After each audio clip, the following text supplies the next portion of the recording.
Hello, today we are going to do the flushing for VOV's lighting system.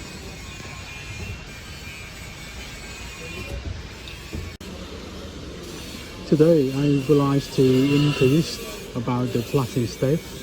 So when do we have to do the flushing?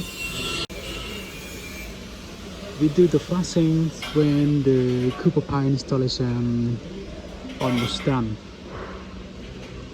Almost welding 98% complete, so we can do the flushing.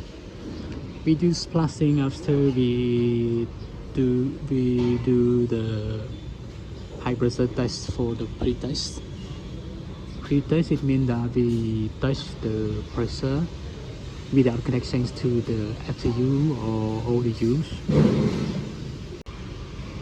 and we keep it more than 24 hours, and the pressure test is more than 550 psi. We can test more because it's not affects to our FCU or ODU. This is you can test the spare test. Okay, I check the pressure. It is more than 550 psi.